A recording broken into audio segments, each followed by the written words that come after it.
My articles on the climate and nature emergencies in the Telegraph and the Star, or on my blog tellthetruthsheffield.org. This is the 29th COP I've followed. Each and every one of them has been a failure. Each one has resulted in increasing carbon emissions and increasing worldwide temperatures. They are packed full of lobbyists for the oil and gas industry, who always manage to thwart any decent proposals. COP is now a barrier to any meaningful process, and we need to urgently replace it with a global citizens' assembly. It's virtually certain that 2024 will be the world's hottest record, following 2023, which was the previous hottest year. Global average temperatures for 2024 are on track to be more than 1.5 degrees above pre-industrial levels, which will make 2024 the first to breach this very significant mark. You may hear the IPCC say we're at 1.3 above that, but that's because they use a moving average. Those of you that know your maths, they average out the last 20 years and say it's 1.3, but because the temperatures are rising so quickly, they are now much more higher than 1.3. We're actually at 1.5. And that's the temperature that scientists have been warning about for many, many years. We're at a stage where we can expect tipping points to kick in, which could lead our climate to spiral out of control. Barnaby was saying about carbon sinks, like the land carbon sinks are no longer working efficiently because there are so many forest fires.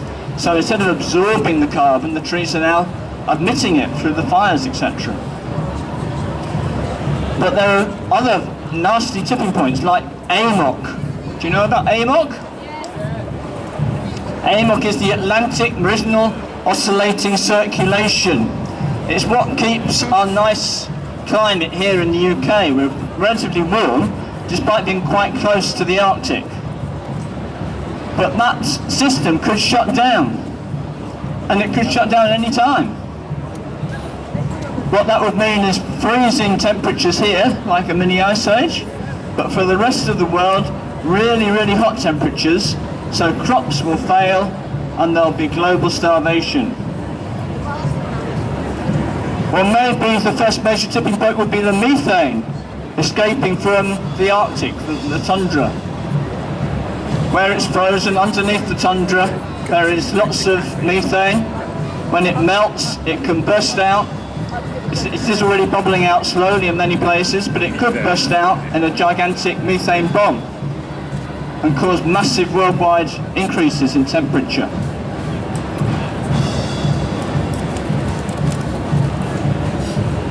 So politicians should be acting to avoid the climate catastrophe.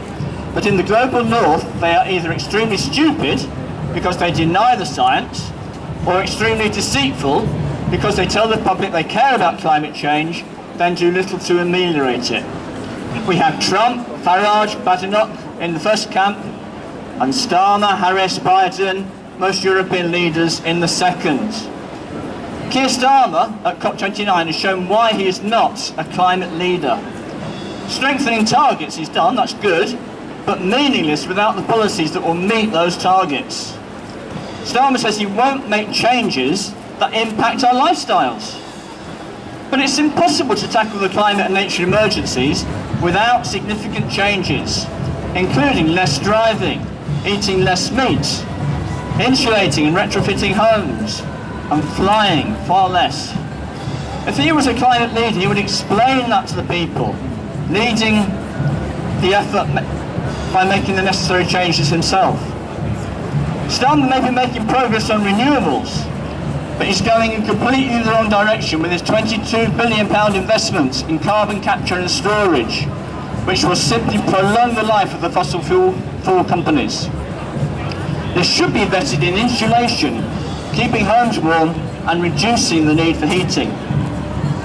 Our Mayor, Oliver Coppard, talks about the climate, but happily proposes blowing £138 million on reopening Doncaster Airport, from Wroe flying must be reduced if we are to tackle the climate emergency. That money should be invested in better buses, like Fran was saying, improving our public transport so people choose the bus or the tram or the train rather than driving a car.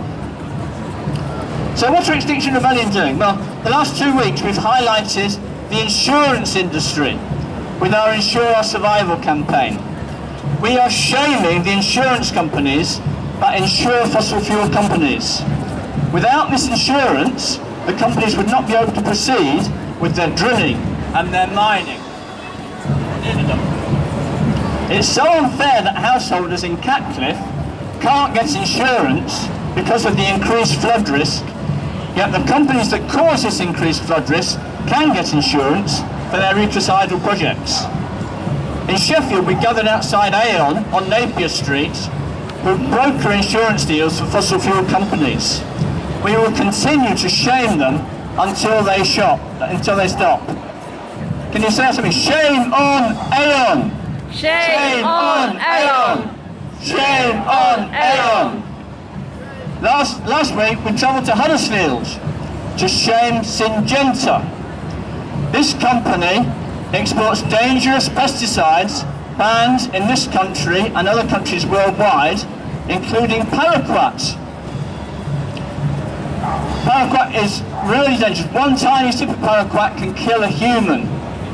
Just think what it can do to the bees and the insects. We've lost 78% of our insects, and we need them to pollinate our crops. So shame on Syngenta. Shame on Syngenta. Yesterday, our Five Rivers Samba Fusion Band, who would have liked to be here today, but I think they're all tied out, helped shut down Elbit for the day. That's the factory that supplies drones to Israel. So, apologies from the Samba Band. And we've also been supporting Defend Our Juries campaign. Do you know we've got 40 political prisoners in this country locked up for climate activism and Palestine activism?